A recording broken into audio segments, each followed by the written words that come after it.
안녕하십니까. 지난번에 우리 사랑의 힘으로 치유라는 소주제를 시작했고요. 빠담빠담이라는 TV 드라마까지 이야기했습니다.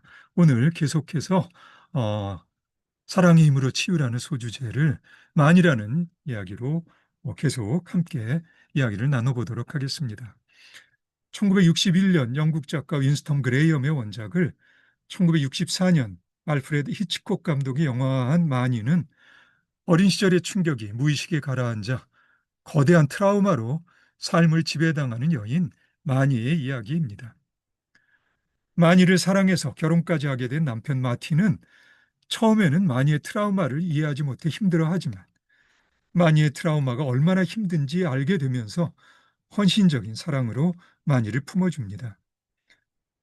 마틴의 사랑의 힘으로 마틴에 대한 마니의 사랑 또한 강해지면서 마니와 마틴은 서로에 대한 사랑의 힘으로 마니의 트라우마를 정면으로 마주하게 되죠.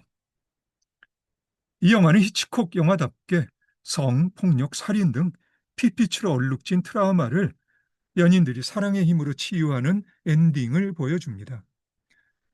그 과정에서 연인의 헌신과 믿음이 얼마나 중요한가를 다시 한번 확인됩니다만 안타깝게도 흥행 수입을 염두에 둔 듯한 마틴의 마니에 대한 성폭력 장면은 아무리 사랑이 받쳐주고 있다고 해도 스릴러 감독으로서 히치콕의 주된 관심이 어디에 있는가를 분명히 보여준다고 나는 생각합니다. 원래 이 영화의 각본을 맡은 에반 헌터가 이 장면에 대한 견해 차이로 히치콕 곡과 결발합니다.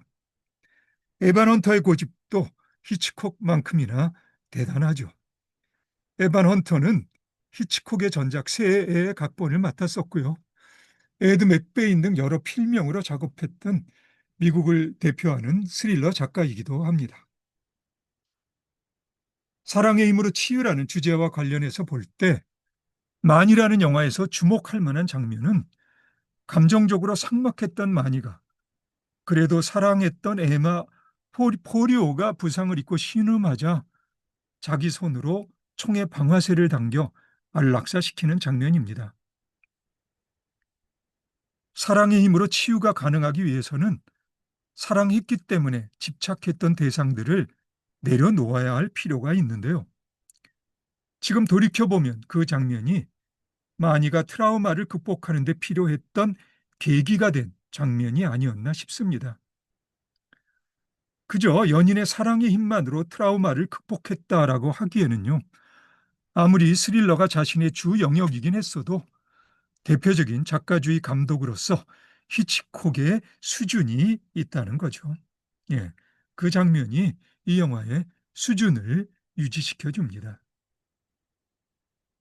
예, 사랑의 힘으로 치유를 이야기할 때 사랑의 힘이 직접적으로 트라우마를 치유한다기보다는 사랑의 힘을 빌려 트라우마로 고통받고 있는 사람의 내면에서 트라우마를 극복하려는 의지를 불러일으킨다는 접근이 더 적절하지 않을까요?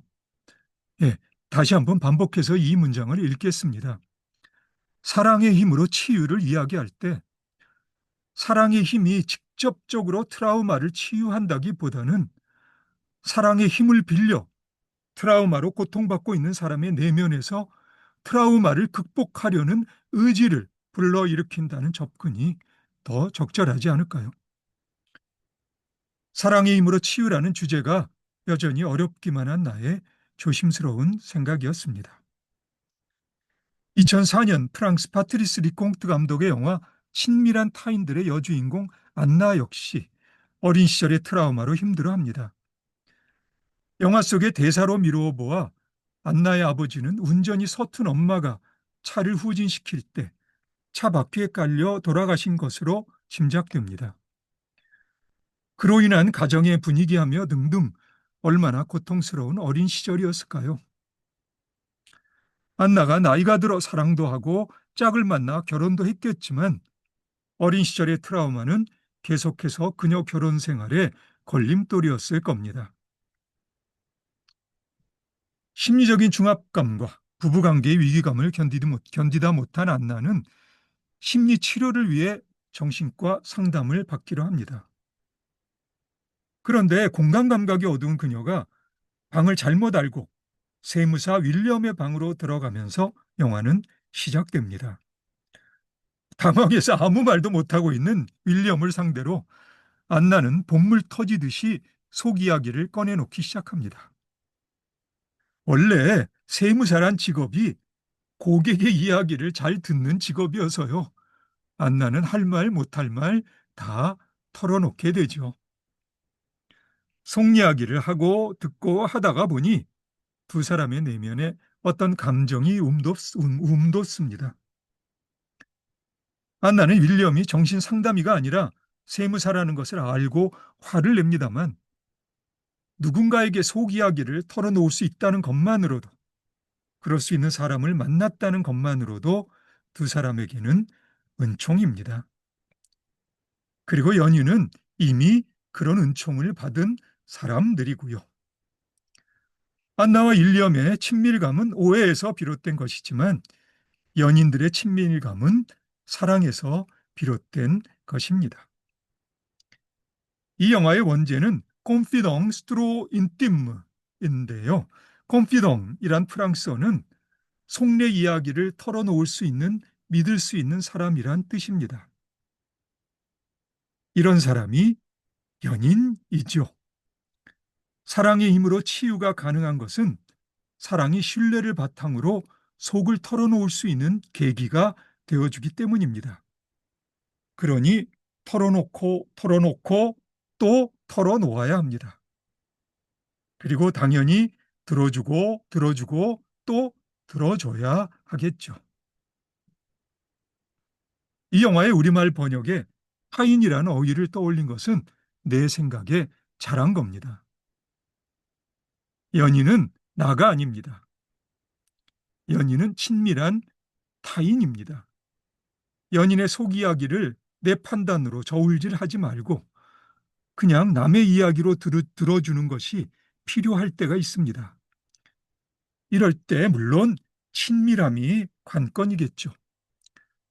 옳고 그름을 판단받지 않고 편안하게 자신의 속 이야기를 털어놓을 수 있을 때가 사랑의 힘으로 치유를 책임지는 연인이 그 존재 가치를 입증할 때입니다. 영화 친밀한 타인은 이리저리에서 헤어진 안나와 윌리엄이 다시 만나면서 끝납니다. 이제 문제는 윌리엄입니다.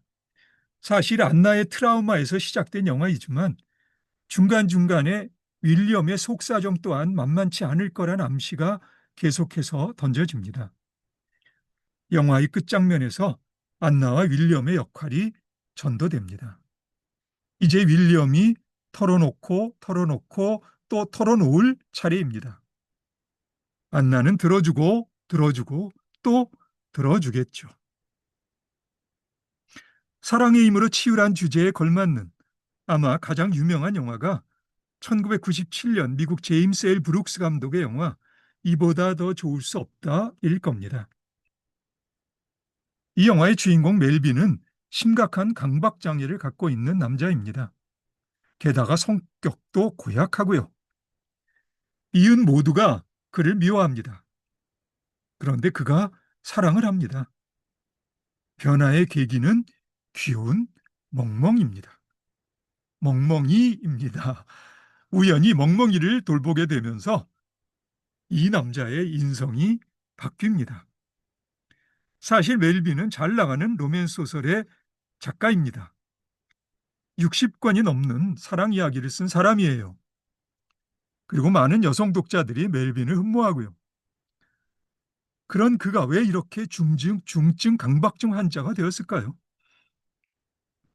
내 생각에 멜빈은 자신의 작업에 만족할 수 없었을 겁니다. 생각해 보십시오. 여성을 엄청 혐오하는 사람이 주로 여성 독자를 염두에 둔 사랑 이야기를, 그것도 60권이나 넘게 써야만 했다니. 물론 글재주로 쓰기는 하겠지만 그런 글을 쓰는 자기가 만족스럽겠습니까? 심리적 장애를 겪고 있는 사람들의 일반적인 경향 중 하나가 스스로 떳떳하지 못한 기분일 거라고 나는 생각합니다. 약한 자신에 대한 무력감이라고나 할까요? 아니면 죄스러움? 예. 영화 속에서 멜빈의 이웃이자 게이인 사이먼이 우울증으로 힘들어할 때의 모습이 그렇지 않나요? 멜빈은 기질적으로 기가 센 사람이어서 타인에게 불쾌할 정도로 공격적으로 나가지만 내면은 사실 사이먼과 비슷한 사람일지 모릅니다.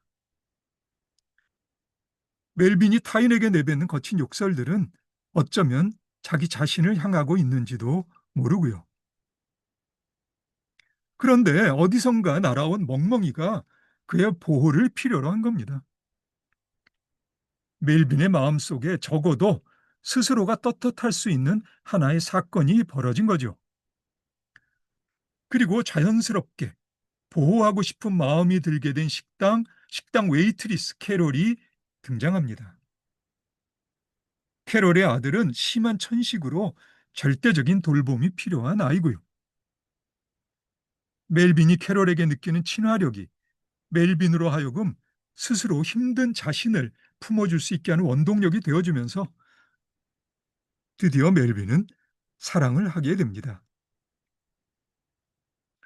이보다 더 좋을 수 없다란 영화가 사랑의 힘으로 치유에 적절한 예라면 그것은 사랑이란 연애 감정이 장애로 힘든 사람들로 하여금 자기 자신을 사랑할 수 있는 계기를 만들어준다는 사실을 이야기를 통해 전해주기 때문입니다. 이 영화의 영어 포스터 위에 Brace yourself for 멜빈이란 문구가 쓰여 있습니다. 성격 고약한 멜빈을 만날 때 마음의 준비를 하세요라는 뜻인데요. 그런데 브레이스란 단어에 em만 붙이면 embrace가 됩니다. 그러면 멜빈을 본받아서 당신 자신을 품어주세요란 뜻이 되겠죠. 멜빈이 성격 장애라면 사실 우리 모두 다 장애자들입니다. 사랑의 힘은 감정적으로 결함투성이인 우리 자신을 껴안게 하면서 조금씩 우리 주변에 마음을 열게 합니다. 예, 치유까지인지는 잘 모르겠습니다만 화건컨대 사랑은 그렇게 작용합니다. 그래서 영화 속에 엄청나게 멋있는 말이 나옵니다. 멜빈이 캐롤에게 사랑을 고백하면서 하는 말입니다. 부끄럽지만 멜빈의 말로 사랑의 힘으로 치유란 소챕터를 마무리하겠습니다. You make me wanna be a better man. 예, 워낙 유명한 말이어서 사족의 느낌이 있지만 번역하면 이렇습니다. 당신은 나로 하여금 더 좋은 사람이 되고 싶게 만들어요. 예, 사랑의 힘입니다. 예, 그럼 오늘 여기까지 할까요? 예, 오늘도 수고 많으셨습니다. 그럼 우리 다음에 다시 봅시다.